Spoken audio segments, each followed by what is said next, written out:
So guys, আপনারা সব কেমন আছেন? আজকে আশা করি সবাই ভালো আছেন। আর এখন হচ্ছে 12টা বেজে গিয়েছে। এমনি আজকে রাত্রিবেলা ঘোরার প্ল্যান রয়েছে। আর ভিডিও করার জন্য রাত্রিবেলা বেরোবো। আর কোনো দিন রাত্রিবেলা বেরোয়নি গো। আর তার আগে সব বন্ধুরা বলে হঠাৎ একটা প্ল্যান হয়েছে, সে রাত্রিরে ঘুরতে যাব। আর এখন বাজে তো ওই 12টা একটা মতন বাজে। আমরা রাতের দিকে ভিডিও করতে গিয়েছিলাম, তো সব ঠিকই ছিল। আলমান ফাইভের টপ স্পিড দেখছিলাম কত, যে সবাই বলছিল যে আলমান ফাইভের টপ স্পিড কত ওঠে, কিন্তু মেন রোডটা অনেক ফাঁকা ছিল, তাই জন্য দেখছিলাম যে কত ওঠে। তো যখন মেন রোড থেকে যখন গ্রামের রোডে ঢুকি, একটা খুব বড় দুর্ঘটনা ঘটে যায় আমাদের সাথে।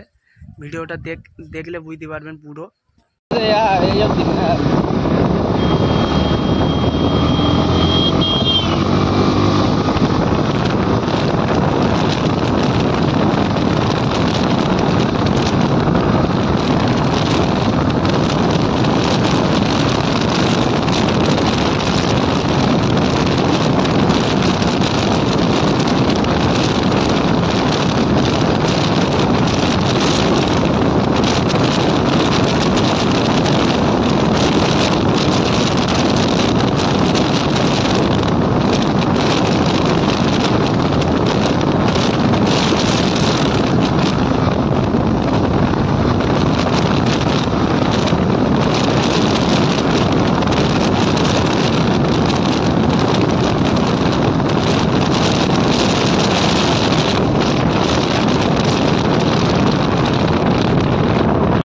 স্পিডটা বেশি হয়ে গিয়েছিলো, আর বিড়ালটা হঠাৎ করে এসে গিয়েছিল। মানে কিছু বোঝা ওঠার আগেই সব কিছু হয়ে গিয়েছে। মানে আমরা ওখানে টোটালি বুঝতেই পারিনি যে ওখানে যে কীভাবে কী হয়ে গেল।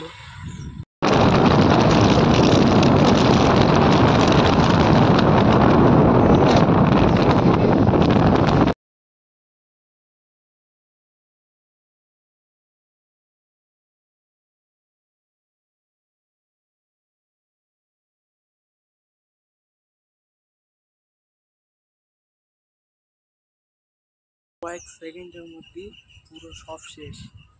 মানে এমন, গাড়িটাও গ্যারেজে রয়েছে এখন,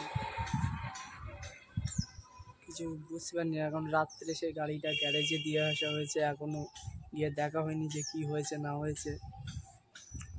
বিকেলবেলায় গিয়ে দেখা হবে যে কী হয়েছে গাড়ি। আর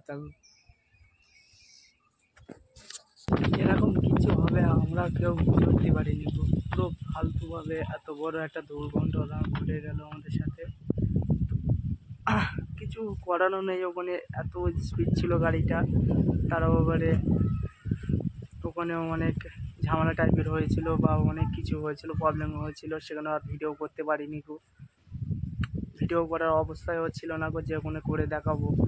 মানে এমন একটা সিচুয়েশনের মধ্যে পড়ে গিয়েছি যে কিছু করানো নেই ওখানটায়। সবাইকে একটাই কথাই বলতে চাইবো, বাইক চালাও বা যে কোনো গাড়ি চালাও, সাবধানে চালাবে। আমার মতন এরকম কেউ ভুল করবেন না গো, যে টপ স্পিড গিয়েও যদি 10 মিনিট লেট হয় তেও ভালো। মানে এত জোরে বাইক চালানোর কোনো দরকারই নেই গো। জীবনটা একবার চলে গেলে আর দ্বিতীয়বার আর পাওয়া যাবে কি জানি না গো, সেটা উপরওয়ালার ইচ্ছায়। তো এইটুকু বলবো যে বাইক যদি চালানো হয়, বাইক সাবধানে চালাবে।